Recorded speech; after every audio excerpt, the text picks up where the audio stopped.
Welcome to another exciting episode of the NIDS View, a weekly show of the National Institute for Deterrence Studies, where we are advancing peace, promoting stability, and helping you to think deterrence. Each week, we will discuss and analyze a recent topic and provide insight to how it affects our national deterrence. The view of the hosts and guests are their own. We hope you enjoyed the show. Welcome back to another great episode of the NIDS View, a podcast of the National Institute for Deterrence Studies, thus the NIDS View. It's great to be back. Of course, I'm joined by Jim Petrosky. Last week. Hey, Jim. Hi, how you doing? Hi, audience, everybody. Last week Curtis was out, and we started to have a discussion about sort of nuclear myths.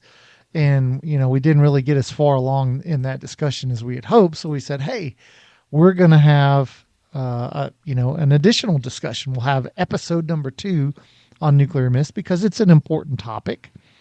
And so we thought we'd come back this week and we'll do it. And now, before we move on, I do want to say that we told listeners, send us your questions. And of course, we had one who sent John from Maryland, who sent us some really great questions, and we wanted to address them. Well, John from Maryland had sent us some really good questions, and rather than try to squeeze them into this podcast, we thought next week's podcast will be actually responding, because they were great questions. So we'll respond sort of in detail to John's questions. Adam, we have a very intellectual audience, by the way. I just want to pass that on. Yeah. I mean, they were great questions, so they deserve some discussion, and they're sort of great points of departure for our discussion, anyways. So that's what we're going to do next week. So come back for that. Now, in continuing our discussion of sort of nuclear myths, one of the things we did not get a chance to talk about was EMP. Electromagnetic pulse.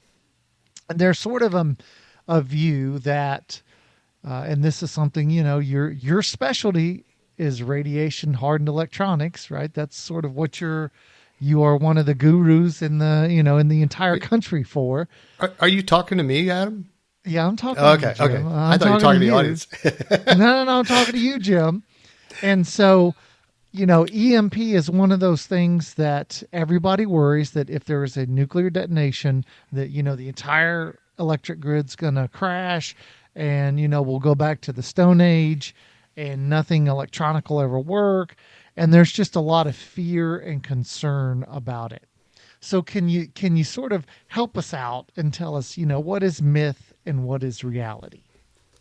Well, and thanks. And putting the cajoling aside, so I've been studying this for many years, and I can say that there are a lot of misunderstandings. Hollywood brings that into view. I always talk about EMP, thinking of that really just incredible technical wonder called Broken Arrow movie with I can't remember the name, John Travolta, where they detonate a nuclear weapon in a cavern. I believe they shoot at it. That's a whole other issue, which we could talk about, safety issues, but they shoot at it and it explodes in a cavern and they lose all the power, which is just silliness. Okay, so let's talk about the EMP. So first of all, when we talk about a nationwide potential for damage, I mean, there is there is an electromagnetic disturbance. That only occurs when you have a nuclear weapon. It's at a very high altitude. Okay. And so when people say any nuclear weapon is going to take all our power grid out, is absolutely false. Location matters with all nuclear weapons in a lot of aspects for many things, both, the fallout, for, overpressure, for fires, for radiation, and for EMP, electromagnetic pulse. It's very localized near to the weapon. I mean, every nuclear weapon will produce a localized EMP in the same way that every lightning strike produces a localized electromagnetic pulse. May not know that, but it does. It's localized, and so it's very small because it's sort of a dipole. It's a dipole antenna, drops off very quickly. And so you can think of the lightning strike to the ground as similar to an EMP. They're not the same. I'm not going to steer our audience in the wrong direction.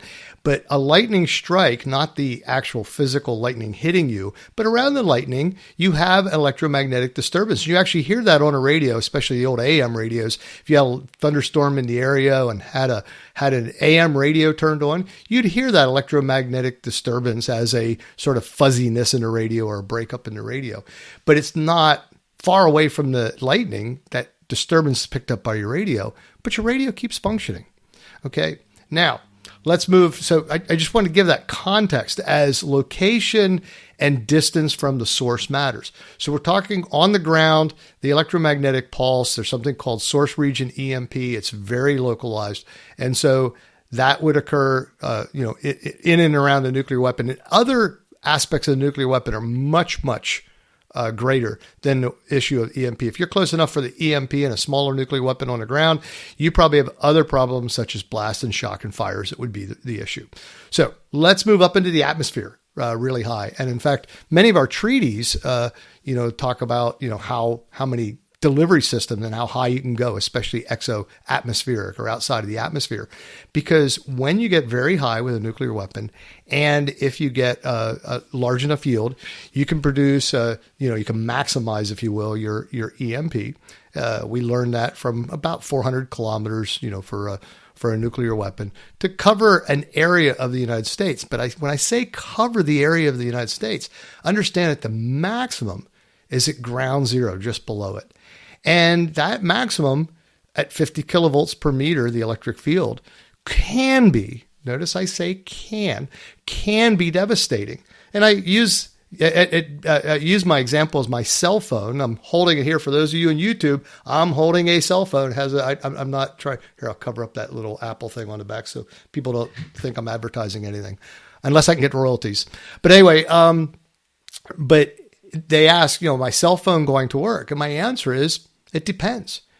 It depends on many things. And these many things result in the fact that a lot of systems will survive an EMP, even at the maximum at ground zero, for many reasons. One, shielding of the electromagnetic pulse is done through metals or if you're underground, or if your phone system's turned off, okay, or it's not transmitting at the time, or it's oriented in a way that the EMP is polarized, meaning it goes in one direction and not another. So if your cell phone is oriented in the wrong direction, it doesn't pick up the full amount of the EMP. It doesn't couple.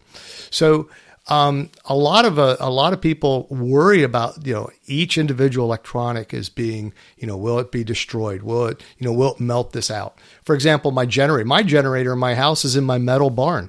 I doubt, because it's a very thick metal barn, that that it's going to be harmed sitting there shut off. My generator is going to function fine. I'll pull it out of my metal barn, I'll plug it in my house, and away I go. Okay, now most electronics, and I talk cabinet level electronics, so you think of like a radio or a oscilloscope or some other system that's controlling your house for heating and cooling. Those systems are built into metal boxes for the most part, and those metal boxes provide some shielding. And if they're connected to the power line when the EMP happens during that very instant that it hits, they might be damaged. There's a probability. And in fact, I think that probability is what is the problem with EMP. Will it happen? Will it not happen? We can shield to the point where we know it won't, but there's some wiggle room where things can, can break in, can get into your system and cause damage. And so it's the unknownness that's more the fear than everything. The entire world is going to be destroyed. By the way, as I said with my generator, or my cell phone, if my cell phone's sitting here turned off and turn it back on, it will function. Now, there's other problems with my cell phone. There are transmitters outside and cell phone towers and power to those. All those other things in the system need to be function as well. But not everything is so vulnerable to the EMP because of orientation, power, state of the system, where it's located, shielding. All those things matter. And so many of the systems that we have, lightning protection systems, et cetera, along the outer edges of the United States. I'm sure everyone's seen that picture, that United States covered with an EMP strike, and it's all covered with little circles from the EMP. If you haven't seen it, go look at any EMP magazine. The problem is, as you get further away from ground zero, it drops off dramatically. And so the outer parts are not as bad as the inner parts. I know you want to jump in here, Adam, but I will say one thing. I am a proponent, though, of dividing up our power grid in the same way as any other system. If we break our power grid up from the 3 primary grids we have right now to many smaller power grids, then the chances of one power grid dropping, let's say you destroy one power grid, the Eastern, the Midwestern, the Texas and the Western, I guess there's 4, the power grids interact, they won't cause each other to fail. And that is a problem with the American, the U.S. power grid. The European, by the way, they've sort of solved that in the last couple of years because they do worry about the EMP aspects as well as other aspects such as sabotage. Bringing a power plant down by sabotage, or a cosmic event, because you can get cosmic events that will result in an EMP, and those will cause, a power fluctuation. So that's a long answer on EMP, but I like talking EMP. We can go on. Do you want to go on for 4 hours? I'll go to the very top and work myself down if you wish, Adam. It depends on what the audience wishes to absorb, because Maxwell's equations is really where it is. Because God said Maxwell's equations and there was light. So we all know that it's perfect. Okay. So there we go. So we can start there. What do you think, Adam? So one of the things that I've heard here recently is that because of our modern microchips, that the wavelengths that it takes to couple and then cause the damage, that our chips are too small for that to take place. Is that accurate or is that inaccurate? That was one of those things I've heard, and I personally don't know how accurate that actually is. So now you get a little bit more into the dynamics of the weapon or the weapon design. But I'll say, yes, when you get down to sub-nanometer size gates inside of electronics, that coupling does not occur inside the electronic. However, now, as I look at systems and systems of systems, but the EMP can couple, and this is part of the protection methodology. If you look at the power pathways is not a direct connection to the gate, but it can be a direct connection to, let's say, one of the legs of a chip or a power line into the chip and driving an overcurrent or over voltage situations. So that sounds bad. But the interesting thing is modern electronics, we do that all the time. You may not know this, and I've done research with electronics where you build electronics.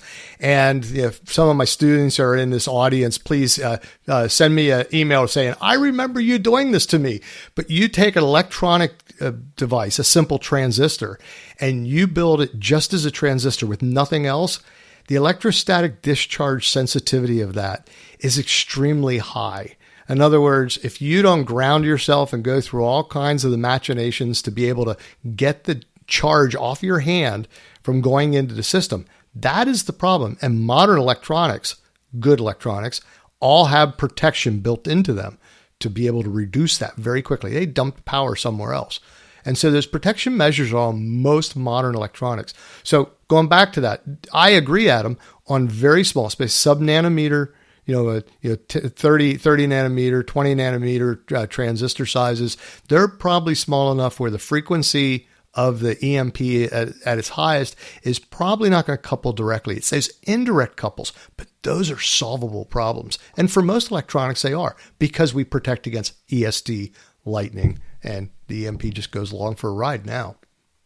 So for the listeners who are not specialists in EMP, who's that? Are they going to have to worry about EMP taking out their electronics? Is that a big worry? Is that sort of high, middle, low, threat for our listeners? What do we tell them?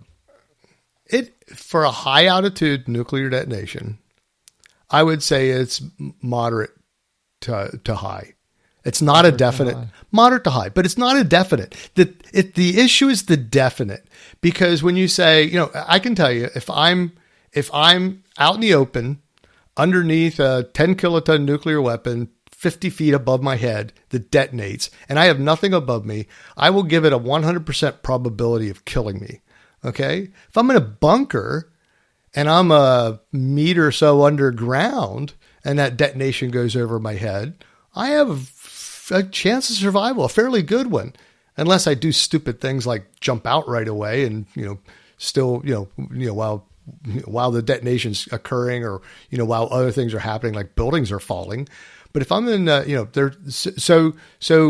look at it from that standpoint. But yeah, the EMP is not guaranteed. And there are some and very good scientists that say it's not as much of a worry as we give it context for. But I like taking a broad view because I believe that the event, because there's so unknownness on the edge, I'm a designer. I like to build electronics that are going to survive everything. So I'd like to survive everything, to include myself. Sure. Okay, that fair? Yeah. No, that sounds good. Okay, so there's another one, and there's this fear with nuclear weapons that the ionizing radiation is going to, it'll destroy the environment. You can't grow food. There will be mutants everywhere, probably zombies, which I'm prepared for the zombie apocalypse, but not everybody is. So, we have all these concerns that the earth will be destroyed. We'll have to live. There's a TV show, I think it's on Amazon Prime, called Fallout, where they've, lived in bunkers for like 40 years. Yeah. So let's talk about that. And let's talk about the reality of ionizing radiation. Well, the ionizing radiation, first of all. So let's talk about the direct ionizing radiation from the nuclear weapon versus the induced radiation that comes from the excess neutrons that come off the weapon, because there are two different problems. Okay, when a nuclear bomb goes off and the fission process occurs, it produces ionizing radiation, instantaneous production, and it continues until the fission process stops, which, depending on the weapon, we'll just say a couple microseconds afterwards. I won't get into numbers on this this podcast, but then it's gone. So if you are exposed at that time, and the bombings in Japan, Nagasaki, and Hiroshima, I know you call it Hiroshima. That's just who I am. But in both of those bombings, there were some deaths due to direct influence of the radiation that came off the nuclear weapon. Okay, so that nuclear radiation occurs. Some people survived it, and some people did. I'm holding again for our YouTubers. I'm not endorsing it, but I would read John Hershey's Hiroshima book. He goes into it's a nice, easy read. It's a great read because he goes into detail on multiple examples of people that survived ground zero outdoors. Okay, and they survived the detonation. So that instantaneous radiation, yes, it can kill you. It can injure you. It can cause effects, severe radiation effects, etc. So that's one case. The other one that is more brought out by popular culture, primarily people talk about like 200 years, like a nuclear bomb goes off somewhere, it'll be 200 years, or I've even heard some people using, since uranium has a billion-year half-life, well, it'll be a billion years because of the billion-year half-life, which the one doesn't have anything to do with the other, really. In fact, I want to be around radioisotopes that have long half-lives, because if they have a long half-life, it means they're not emitting radiation. Remember, emission of radiation is just returning it back to stable. So something that has a billion-year half-life means it's not radioactive. I do not want to be around something that has, especially large quantities of something that is influencing me with like a half a second half-life. Now, the nice thing is it will kill me if I'm there for that half a second, but after half a second, only half of it's there. And if I wait a couple more, it doesn't take long till I get many decades below the threshold for death. So both of those ideas have to be coupled together in looking at nuclear radiation. So there was a historical rumor that came out after 1945 that Hiroshima would be lifeless, was the exact comment put out by a fairly good source of scientists. I won't mention whom, but a fairly good source of scientists that got together and said it would be lifeless for 75 years. But if you look at those cities right now, they were rebuilt and flourishing. very soon after, because much of the radiation, especially the fallout of radiation, is very soon changes from what are alpha or beta radiation to alpha radiation. Long-lived stuff primarily turns into alpha radiation. Alpha radiation is dangerous, especially if you inhale it. For our audience, if you've probably heard of radon, radon is a natural substance in the earth. It's a gas. It's an alpha emitter. If you have an energy efficient house, instead of like mine, I keep my windows open and just turn my air conditioner on as high as possible because I want to be safe. Okay. So I keep my windows open and the radon that comes out of the ground goes out of the house. But if I make it very energy efficient and hold that radon in the house, I have a chance of breathing some of that radioactive radon that occurs naturally into my lungs, and the alpha emissions will cause cancer. Okay. But that's natural. In the nuclear material, it's much more it's higher radioactivity, but it gets washed away. Okay, I've told you radon gas, but much of what is in the fallout is solid. And so what does it do? It hits the ground, it gets washed into the soil. Alphas can't make it out of the soil, and they sit there until it decays to its original or some stable state, and is not as bad. In fact, American scientists found very little residual radioactivity 1 month after the Hiroshima bombings. In fact, that was the hard part that we had in assessing some of the issues related to the nuclear weapon, is that the radioactivity dropped so quickly we couldn't do bomb assessments. We were trying to figure out what this design that we never tested did from a radioactive standpoint. And a month afterwards, when we finally got there to measure, most of it was gone. So we couldn't even map it out well. Wasn't that because, so it's, let's say it's a 15 kiloton blast, which is about what Hiroshima was. And it was at about 1,400, little over 1,400 feet. So the fallout free height of burst, where the fireball doesn't touch the ground, that's well above what that fallout free height of burst is for 14. Absolutely. It was designed that way. Kilotons. Yeah. So, and they didn't quite know exactly where that was. So because, there was no fireball that then hit the ground, sucks up stuff, irradiates it, then deposits it back down, that's why we don't have, a lot of radiation on the ground. And with, like most of our weapons, we don't employ them. They're not planned to be employed on the ground. They're planned to be employed in the air, and oftentimes at fallout free heights of burst, because we don't want to turn everything into a glowing radioactive mess. Let's get to that glowing thing. That's another myth, but we'll get to that. But you're right. So therefore that helps explain why Hiroshima was, and like for example, most of the casualties were over 80% of casualties were from the fires that started because everything was made of wood, and then it just caused a large conflagration. But actual radiation burns were pretty rare. It wasn't, you had to be completely outside in the open, under the fire, under the, ground zero or at ground zero. And then you have sort of second degree, thermal burns, but then also, radiation. It really didn't kill people. The, that prompt ionizing radiation wasn't really a problem. But what about this idea that we're going to drop all, and we're sort of dispelling this, and this idea that we're going to drop everything on the ground. We're going to turn everything, into just irradiated. It's going to be a landscape of irradiated everything. The buildings will glow. Everything's going to be, and we're all going to have Geiger counters that are just because everything's irradiated. True or not true? Well, again, nuclear weapons, I said this in the last podcast, they will create fallout and they will create radioactivity increases, localized and globally increased. I mean, we saw the result of atmospheric testing. We saw the result of ground testing. But there's a difference between an increased amount of radiation and death and destruction and plant life, et cetera, and not surviving. And I think most people get into that myth because they see other things like Chernobyl, for example.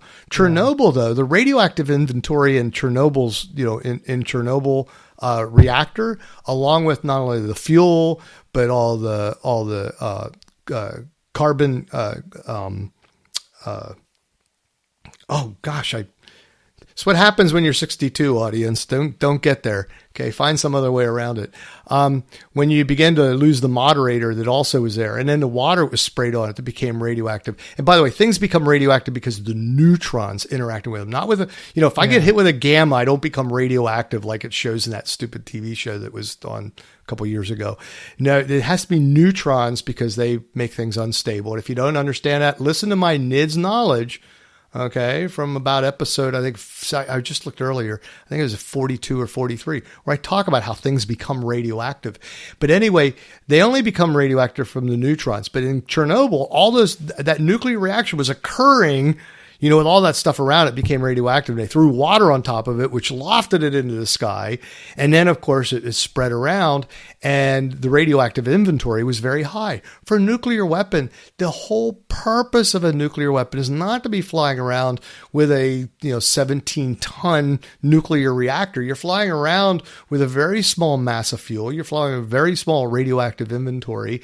And as Adam said, if you detonate in the air, the only thing that becomes radioactive is the components of the weapon and the bomb debris, and most of that's vaporized, lofted in the air, and by the time it comes down to Earth, it's already decayed from being radioactive in the sky. And as I said before, radioactivity means it's going from unstable to stable.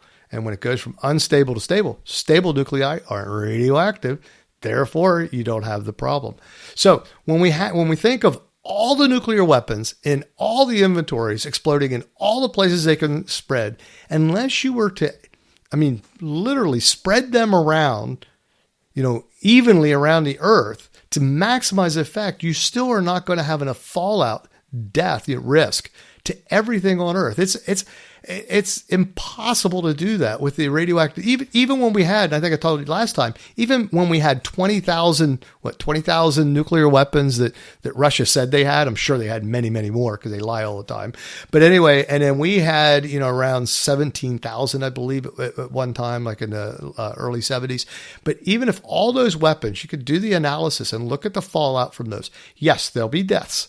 Yes, people will die from fallout. That will happen. But will everything be gone? No. Will the civilization as we exist right now be gone? No. It may change who we are as a country if we do not protect ourselves because of fear, because of practice, because of preparation, because our citizens, I think our citizens, you, our audience, should be out there telling other citizens not to be afraid, but be prepared. For those in YouTube, I always like to point back here. I have some civil defense radiation detectors. If you're really fearful, and I suggest you not be, but if you want to be prepared, these civil defense detectors, people had those in almost all their homes at one time in the U.S., along with fallout shelters.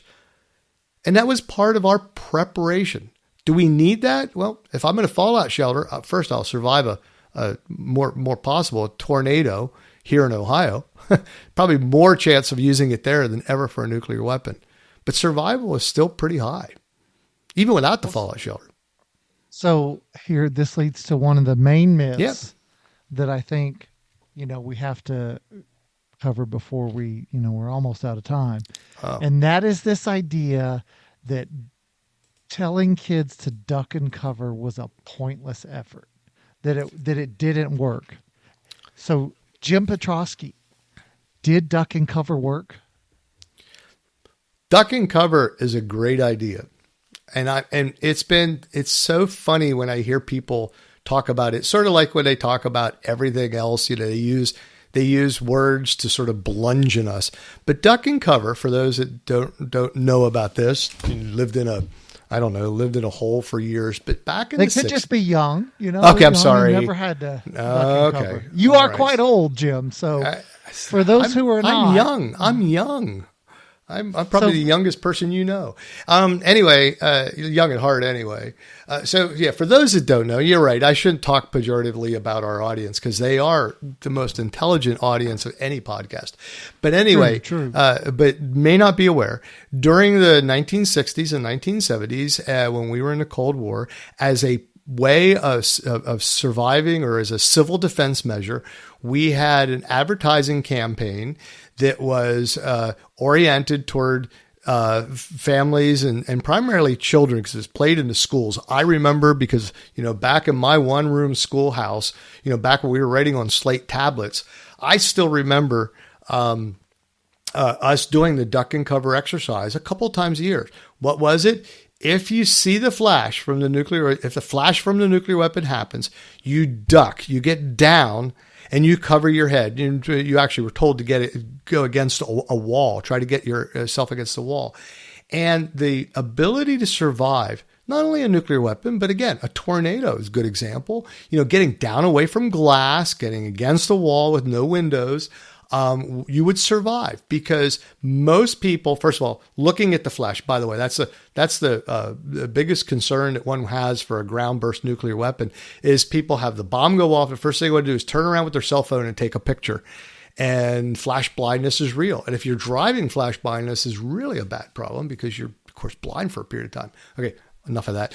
Duck and cover. When you duck, you get down below any of the blast wave that comes because a light will come before the blast wave. So there's time to duck. Okay, so you see the flash, you duck, and you cover your head because the blast wave will knock things over. But if you're near something stable and other things fall, you will survive the blast and you will survive the effects of that blast. And that's, you talk about tactical nuclear weapons. We're talking, survival at, less than a kilometer from a nuclear weapon. This is not the entire world dying here. This is survival in and close to a nuclear weapon, especially a tactical, a smaller nuclear weapon, on the kiloton to, couple kiloton basis. Well, we've talked about this in the past because about 60% of the effects of a nuclear weapon are from blast and overpressure. That's right. And then about a quarter-ish, 30% are from thermal. And then, of course, there's, that other 15, 20% that are your ionizing radiation. So blast is you're the main thing you worry about. And of course, getting low to the ground, covering your head is going to, assist you in being safer from flying debris. So it makes perfect sense that duck and cover actually would work. So my question for you, Adam, because you're more of a personal person. I'm an engineer. I just think of the technical stuff. You think of people. Why do you think people made fun of the duck and cover, and why do you think we don't practice this, publicly as part of our civil defense measures? What do you think causes that? Because it's the misperception about nuclear weapons effects. Because everybody seems to have this view that if a nuclear weapon goes off, everything is vaporized instantly for miles and miles around. They have a misperception of nuclear weapons effects. And when you have that misperception, of course you're going to, if you're all going to die and everything's going to be completely destroyed, they've seen that video from, the 1950s where it's out at Nevada test site and a weapon goes off, and that wood structure just gets blown away. And so they assume, they assume that's exactly what happens to every building everywhere, is that's what happens. Yeah. And so therefore they're like, well, then why duck and cover? But they don't realize that it's not so simple, that it matters. Like they don't, how many people understand V and TK scores? Yeah. And understand, that how the distance, the yield and the height of burst and all of these things matter. What is the weather for the day? What is humidity? Is it raining? Yep. Is it mountainous? All of these things matter. And so for, a schoolhouse of kids, the best thing you can do, if you were to say, hey, if there's one simple thing you can do to survive a nuclear weapon, it's duck and cover. Duck and cover. That gives you the best chance of having a positive outcome. Yeah, no, and again, but we put that away because for some reason, and like you said, people think everything's going to die. Well, that defeatist view and that fear of the weapons and the misunderstanding that we pass along is a terrible way for our country to look at this situation, whatever it may be. And same from an adversary standpoint. We want them to know that we already have a plan that most of us are going to survive. So don't screw with us. I mean, that's a deterrent effect as well. Yeah. I mean, for those who are familiar with their deterrence theory, part of what Herman Kahn said is that part of the way we deter the Soviets is that we demonstrate to them that we intend to survive and that we know our society will survive and we're prepared for it. And he thought that was a good deterrent. Mm-hmm. So at any rate, well, unfortunately, we are out of time for the episode. Hopefully the listeners have enjoyed the discussion about some of these myths. It's good to talk about it. It's, for you, the listener, some of you may be like deeply ensconced in the nuclear enterprise and you're like, yeah, I knew all that stuff. But you might have like Aunt Ada from Des Moines, Iowa, who thinks we're all going to die and she doesn't know that that's not going to happen. Maybe you should say, hey, Aunt Ada, you really need to listen to these couple of podcasts and you'll realize that you can survive a nuclear weapon and that there's a whole lot of misinformation out there. So, share with Aunt Ada. Yeah, that's good. I'm actually going to read you something from, not from us, but from the CDC. It's on a document I have in front of me. You can write me. It's called Myths of Radiation Communication in a Radiation Emergency. I want to read you just last two sentences because I think it really closes this out well. In short, nuclear explosions are not magically unsurvivable in all cases. Knowledge and preparedness can make a life or death difference for those not instantly killed. Fair? Assuming survival is hopeless is a dangerous misconception that discourages practical safety steps. There you go. Amen. You can thank us later. All right. Even the Centers for Disease Control says so. Yeah. There you go. What more do you need? Okay. Well, Jim, thanks. It was another great discussion. Thanks to you, the listeners, for joining us again. Of course, John from Maryland will be answering your questions next week. And if other listeners have some questions, send them in. And of course, there's one thing that we do every single week, and that is we always want to remind you to think deterrence. Thank you for listening to the NIDS View. This show is produced under the NIDS Podcasting Network, a division of the National Institute for Deterrence Studies. NIDS is a 501c3 organization dependent upon donations to provide this podcast and bring about awareness of the peacekeeping value of U.S. strength and our national deterrence. You can catch all of our podcasts or provide feedback at thinkdeterrence.com. I would like to thank our producer, Kimberly Charrington, our sponsors, and all the fantastic members of the National Institute for Deterrence Studies for making this podcast possible. Stay tuned next week for another exciting and informative The NIDS View. The NIDS Podcasting Network.